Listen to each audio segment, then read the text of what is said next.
Until a few years ago, Subi Reef was a submerged coral reef. But today, it is a fully active military base. China used its technology here too, extracting sand from the seabed and dumping it on top of the reef. With this, they created an unsinkable artificial aircraft carrier. According to reports, approximately 4,000 buildings have been constructed on Subi Reef. These include not only living quarters, but also modern radar systems, missile storage facilities, and long runways for fighter aircraft. These buildings are so strong that they can withstand any major attack. Basketball courts, military offices, and other facilities have also been seen here. It's clear that China has come here not for a short time, but permanently. This island helps China monitor and control the South China Sea, which is also claimed by countries like Vietnam, the Philippines, and Malaysia. While Ocean Flower Island is a failed business project, Subi Reef is part of a highly successful military strategy. This reflects China's policy of using civilian facilities for military purposes if necessary. A concern for India. The biggest question is, what impact do these Chinese constructions have on India? And why are we even discussing this? Friends, we must look at this from three perspectives. First, strategic encirclement. China's island building strategy will not be limited to the South China Sea. Experts believe that China wants to expand its presence in the Indian Ocean, which we call the String of Pearls. As part of this, China is developing ports in Sri Lanka, Pakistan, and the Maldives. If China were to start building artificial islands or military bases in the Indian Ocean, it would pose a direct threat to Indian security. Command of the Andaman and Nicobar Islands.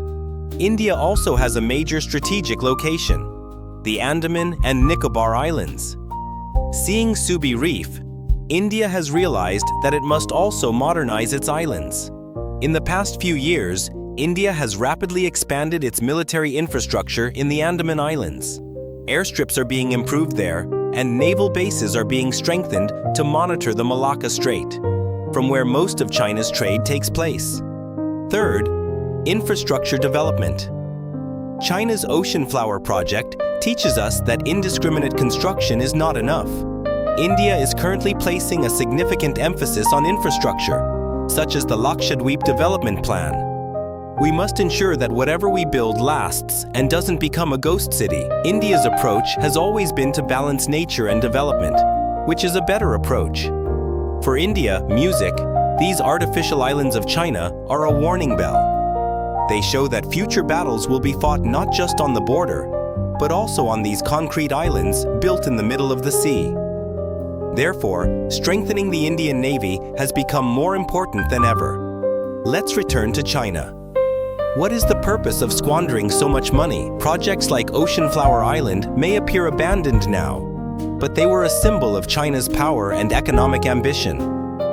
China wants to show the world that it is second to none in engineering. But the cost is very high.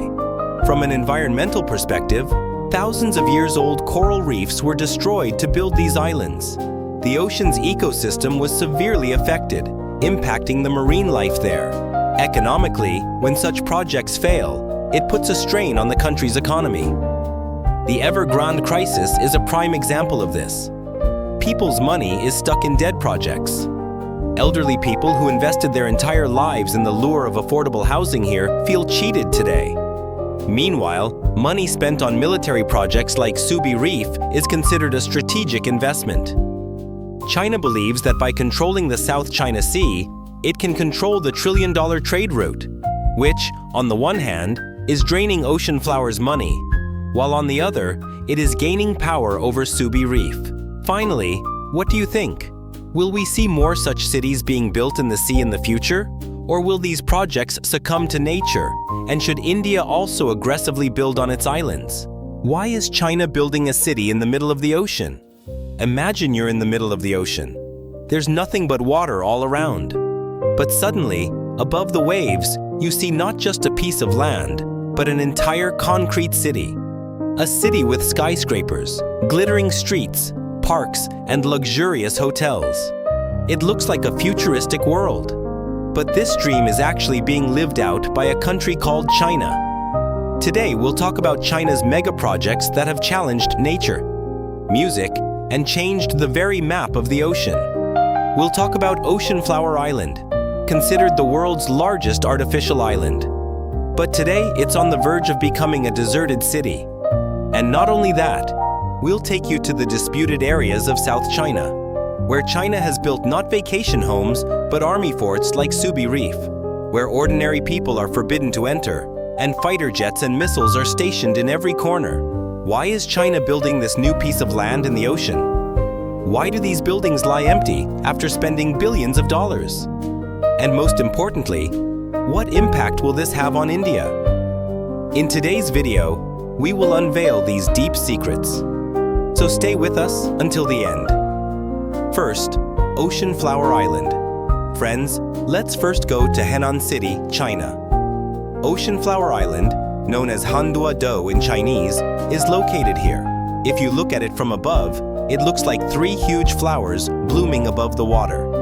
This is not a natural island. It was created by humans. Its size is so large that it is 1.5 times larger than Dubai's famous Palm Jumeirah. This project was developed by China's largest real estate company, Evergrande Group. The dream behind this project was grand. China wanted to make it China's Dubai.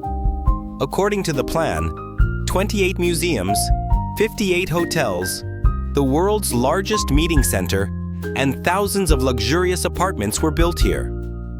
The idea was that tourists would come from all over the world, and this place would become the world's greatest vacation destination.